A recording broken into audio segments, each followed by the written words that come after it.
Hello friends, क्या आप जानते हैं हर साल की तरह इस साल भी इंडियन मेडिकल एसोसिएशन कल्याण ने एक ब्लड डोनेशन ड्राइव अरेंज किया है ऑन द 30th ऑफ जून। और आज मेरे साथ हैं डॉक्टर सुमित श्रीवास्तव, जो हमें सब कुछ बताने वाले हैं ब्लड डोनेशन के बारे में। आपके मन में जो भी डाउट्स है आज सारे क्लियर होने वाले हैं। Thanks a lot doctor Manjusha, I am happy to help. तो डॉक्टर सुमित, मैं आपसे ये पूछना चाहती हूँ कि आफ्टर ऑल ब्लड डोनेशन का इम्पोर्टेंस क्या है? मतलब why should we donate blood? Blood donation बहुत ही एक ज़रूरी एस्पेक्ट है। क्या आप जानते हैं ऑलमोस्ट हर सेकंड दुनिया में किसी ना किसी पेशेंट को ब्लड की ज़रूरत होती है। अब चाहे वो सर्जरी का पेशेंट हो, कोई कैंसर का पेशेंट हो, या ऐसा कोई ट्रॉमा या एक्सीडेंट का पेशेंट हो, तो बहुत ज़्यादा ज़रूरी होता है कि हम ब्लड डोनेशन करें, क्योंकि हम एक बार जब ब्लड देते हैं तो 3 लोगों की जान बचा सकते हैं। और जब भी हम ब्लड देते हैं तो it's an act of generosity, एक उदारता का प्रतीक होता है ब्लड देना। That's really true.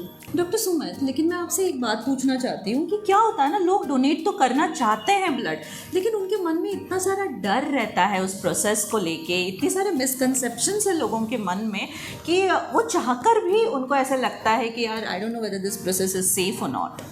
मैं सच बताऊं, ब्लड डोनेशन का जो प्रोसेस है वो एक सिंपल, सेफ और स्ट्रेट फॉरवर्ड प्रोसेस है। जब आप जाते हो, एक सिंपल रजिस्ट्रेशन फॉर्म भरवाया जाता है, आपको कुछ हेल्थ रिलेटेड क्वेश्चंस पूछे जाते हैं, आपका पल्स, आपका टेम्परेचर, आपका बीपी चेक किया जाता है, और इसके बाद आपका एक कंसेंट लेके you are through. That's all, सिर्फ इतना ही करना है। ये तो बात हो गई रजिस्ट्रेशन की, बट सर एक्चुअल प्रोसेस क्या होता है? Means how do we donate blood, collection कैसे होता है, उसको लेकर भी लोगों के मन में बहुत सारे डाउट्स हैं। देखो, जब ये प्रोसेस हो गया तो आपको एक कंफर्टेबल पोजीशन में लेटाया जाता है। उसके बाद एक स्टेराइल नीडल से पूरे प्रिकॉशंस के साथ जो एक्चुअल ब्लड लेटिंग का प्रोसीजर है वो तो 15 से 20 मिनट में ही हो जाता है, लेकिन उसके बाद आपको बिठा के वो थोड़ा सा रेस्ट के लिए बोलते हैं, और उसके बाद कुछ रिफ्रेशमेंट्स देते हैं जिससे आपके एनर्जी लेवल्स मेंटेन रहे। और एक्चुअली देखा जाए तो 45 मिनट्स टू 1 आवर के अंदर पूरा प्रोसीजर खत्म हो जाता है। Wow, that is so reassuring. Sir, ये बात तो है कि हम ब्लड डोनेट करके बहुत सारे लोगों की हेल्प कर सकते हैं, लेकिन क्या इसमें डोनर का भी कुछ फ़ायदा है? जो ब्लड डोनेट करते हैं, क्या उनके लिए भी कुछ बेनिफिट है? ऑफ कोर्स, डोनर का सबसे पहला फ़ायदा क्या है बताऊं? उसका एक बेसिक हेल्थ स्क्रीनिंग हो जाता है, एक बेसिक हेल्थ चेकअप हो जाता है। दूसरा, जो भी लोग रेगुलर ब्लड डोनेट करते हैं उनकी हार्ट हेल्थ इंप्रूव होती है, उनकी कैंसर की रिस्क कम होती है, और उनकी स्टेम सेल एक्टिविटी भी बढ़ जाती है।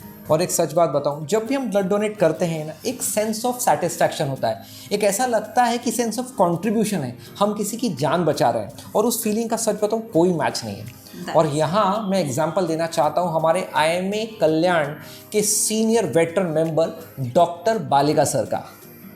डॉक्टर बालिका सर हम सभी कल्याण IMA मेंबर्स के लिए एक रोल मॉडल हैं। वो एक सीनियर ENT सर्जन है जिन्होंने ईयर 1973 से ब्लड डोनेशन करना चालू किया है, और आज 2023 तक सर ने 150 टाइम्स ब्लड डोनेट किया है। डॉक्टर सुमित, हमारी ऑडियंस ये जानना चाहेगी कि ऐसी कौन सी चीज़ है जिसकी वजह से हम ब्लड डोनेट नहीं कर सकते हैं?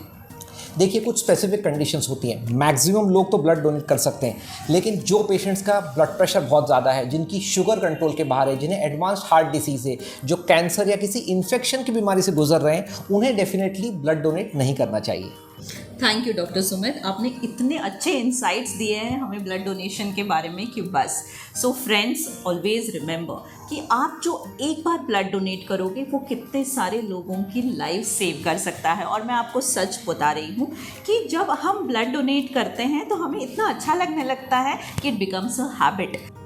जो इंडियन मेडिकल एसोसिएशन कल्याण ने ब्लड डोनेशन ड्राइव अरेंज किया है on the 30th of June at Gurudev grand hotel Kalyan west, सुबह 7 बजे से लेकर 2 बजे तक। I will wait for you there. Your participation can save lives. Please be there and definitely donate blood.